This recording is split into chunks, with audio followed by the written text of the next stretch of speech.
He decidido elegir un segundo problema de termodifusividad por las razones que veremos a continuación. Además, este problema se propuso en uno de los primeros exámenes de la asignatura. Ya hemos visto estos problemas que se propusieron en el mismo examen, en el año 2013-2014, y en realidad es un problema sencillo, pero que tiene una serie de matices por los cuales merece la pena tratarlo. En principio, es un problema de termodifusividad bastante estándar. Se nos dice que tenemos un fluido en un dispositivo formado por dos depósitos que están conectados por un fino capilar aislado térmicamente del exterior. Se establece una diferencia de temperatura entre los dos depósitos y el sistema alcanza las condiciones del estado estacionario. Una vez establecido esto, se nos piden dos cosas. En primer lugar, se nos pide demostrar que la concentración del fluido en los depósitos tiene la siguiente relación, donde St es el coeficiente Soret, y una vez demostrada se nos pide calcular este cociente para unas condiciones. Realmente el segundo apartado es bastante tonto porque simplemente es sustituir datos en esta expresión, aún así lo vamos a hacer. Lo que me interesa es la primera parte del problema, porque a pesar de que es sencilla y además en aquel examen en general la gente hizo bien el problema, a pesar de eso tiene una serie de matices que merece la pena discutir. Bueno, en primer lugar nos encontramos con un enunciado que aparenta ser un poco extravagante porque nos da un montón de cuestiones técnicas, pero que en realidad son muy irrelevantes. El hecho de que el capilar esté aislado térmicamente del exterior es una forma de decir que no se nos va a escapar calor ni nos va a entrar calor a partir de ahí, es decir, que la única fuente de flujo de calor va a ser esta diferencia de temperaturas entre ambos extremos. Esta es una cuestión que puede ser interesante desde el punto de vista técnico para poder hacer experimentos, pero desde el punto de vista teórico para resolver el problema no es tan importante. En cualquier caso, como ya he remarcado en otros problemas de termodifusividad, lo interesante es partir de las ecuaciones fenomenológicas para empezar a resolver el problema. En esta ocasión nos piden calcular el Soret o demostrar que el Soret tiene una determinada expresión, de forma que, de nuevo, como ha ocurrido en el problema 24, podríamos suponer que la forma de abordarlo es partir de la definición del Soret. En realidad, al final vamos a acabar llegando a la misma ecuación, pero, como dije en aquel problema, lo que conviene es plantearlo de forma absolutamente general a partir de las ecuaciones fenomenológicas. Es decir, lo lógico es partir de estas ecuaciones de aquí.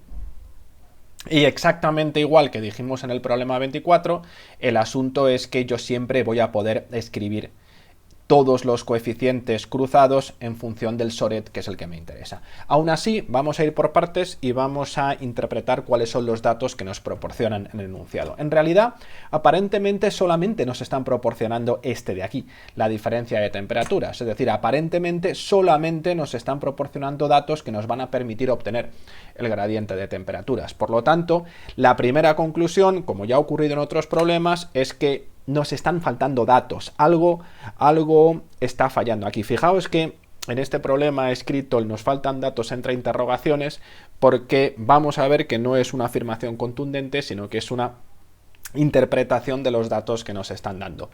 ¿Dónde está el truco? ¿Por qué realmente en esta ocasión sí que nos están dando todos los datos que necesitamos? Esa es una de las razones por las cuales he escogido este problema, porque ilustra un hecho bastante importante. Para hacernos una idea de dónde está el truco, vamos a hacer un dibujo del sistema.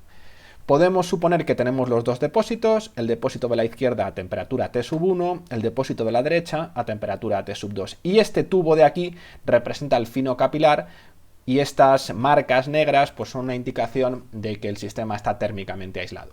Entonces, esto quiere decir que como hay una diferencia de temperatura entre este extremo y este otro, pues se va a producir un flujo de calor. Si, por ejemplo, la temperatura 2 es más pequeña, pues lo lógico es que el flujo de calor venga por aquí. Eso sería en condiciones en las que solamente tuviésemos conductividad térmica.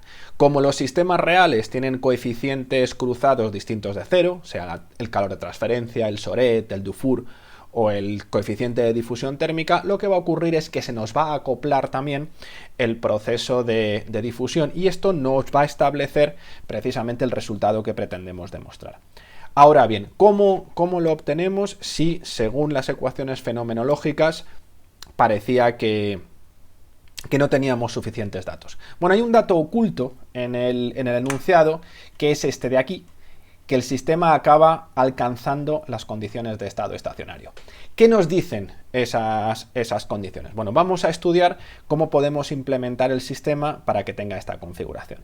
Por un lado nos dicen que el depósito T1 se encuentra a una cierta temperatura, el depósito de la izquierda, perdón, se encuentra a temperatura T1 y el depósito de la derecha se encuentra a temperatura T2.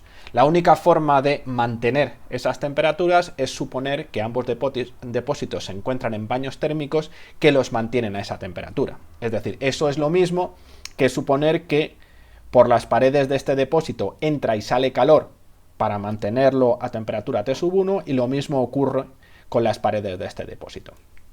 Por lo tanto, desde el punto de vista de la conducción térmica, este sistema está abierto, puede intercambiar energía con el exterior y eso, según hemos visto en las clases, nos permite alcanzar un estado estacionario que esté fuera del equilibrio, es decir, que el sistema no alcance el estado de equilibrio. Ahora bien, ¿qué es lo que pasa con respecto a la concentración de las sustancias que hay ahí dentro? Los depósitos, como son depósitos, están cerrados, si no, tendrían que decirnos que puedo tener tuberías que me permitan entrar o salir sustancias. Y eso significa lo siguiente, imaginar que en el estado estacionario hubiera un cierto flujo de partículas, imaginar que el flujo fuese hacia aquí. Entonces, si inicialmente tengo el depósito en este nivel y empieza a haber un flujo de partículas hacia aquí, como los dos depósitos están cerrados, lo único que puede ocurrir es que la cantidad de partículas de este depósito baje y la cantidad de partículas de este depósito suba. Es decir, este flujo implicaría que nos variarían las concentraciones entre los dos depósitos y por lo tanto a lo largo del capilar y en consecuencia el sistema no podría estar en un estado estacionario. Por lo tanto, como del sistema no pueden entrar ni salir partículas, la única forma que alcance un estado estacionario es que no haya un flujo difusivo. Entonces, por lo tanto, en este sistema puede haber un flujo de calor, de hecho lo va a haber, pero de ninguna manera puede haber un flujo difusivo si estamos ya en el estado estacionario. Entonces, este es el dato oculto que estaba en el enunciado y que nos permite escribir las ecuaciones fenomenológicas de esta manera. Como consecuencia del estado estacionario, el flujo difusivo es cero y tengo estas ecuaciones de aquí. Una vez interpretado este hecho, que es una de las razones por las que quería trabajar este problema, ya vamos a pasar a resolver las ecuaciones. Al igual que en el problema 24, lo primero que tenemos que hacer es que aquí nos aparezca el Soret. Paso un poquito más de prisa sobre eso, utilizamos estas relaciones y simplemente sustituimos aquí y tenemos nuestra ecuación. Igual que ocurría en el problema 24, podemos cancelar el coeficiente de difusión porque vamos a asumir que es distinto de 0 y despejar el coeficiente Soret y a partir de aquí llegamos a esta misma ecuación que es la que trabajamos en el problema 24. Allí trabajamos el problema de una determinada manera para conseguir estimar lo que era el coeficiente Soret. Aquí en cambio vamos a trabajarlo de forma diferente para darnos cuenta de que podemos demostrar lo que se nos pide en el enunciado prácticamente sin hacer ninguna hipótesis. Vamos a tener que hacer una, pero solamente una de ellas. Lo primero que vamos a considerar es que estamos trabajando con un sistema unidimensional y por lo tanto podemos escribir los gradientes de esta manera de aquí. Entonces, lo siguiente que tenemos que hacer es transformar esta ecuación. Fijaos que en el enunciado nos están pidiendo que escribamos la concentración en función de la temperatura. Es decir, implícitamente nos están diciendo que existe una relación funcional que vincula estas magnitudes. Fijaos que esto en principio no tendría por qué ocurrir en general, porque lo que yo tengo es un perfil de temperaturas que depende de la posición, un perfil de concentraciones que depende también de la posición y no hay garantía de que yo pueda invertir esas ecuaciones para poder obtener una relación funcional entre concentración y temperatura. Lo que vamos a hacer es asumir que eso se puede hacer, que podemos invertirlo y entonces en este caso Si eso se puede hacer, esta ecuación es totalmente equivalente a esta otra de aquí.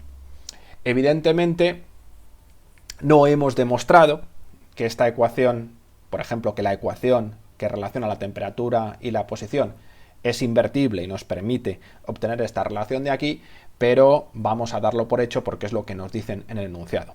Así dicho, entre paréntesis, me he entretenido un poco en esta relación de aquí cuando normalmente lo que hacemos es tachar los diferenciales y llegar a esta ecuación de aquí. Si lo he hecho es porque hay veces que tengo un poco de reparo a la hora de tachar diferenciales, de simplificar esos diferenciales. En la mayoría de las ocasiones funciona, no hay ningún problema, pero bueno, ya que estoy publicando un vídeo en YouTube y va a quedar a la vista de todo el mundo, prefiero hacer este pequeño matiz. Así pues, tenemos que enfrentarnos a esta ecuación de aquí. Para resolver esta ecuación de aquí, lo que podemos hacer es integrar a ambos lados en temperatura. Si yo hago esta integral, integro a ambos lados en temperatura y por lo tanto le pongo los límites de la temperatura del depósito de la izquierda y la temperatura del depósito de la derecha, me queda esta ecuación de aquí.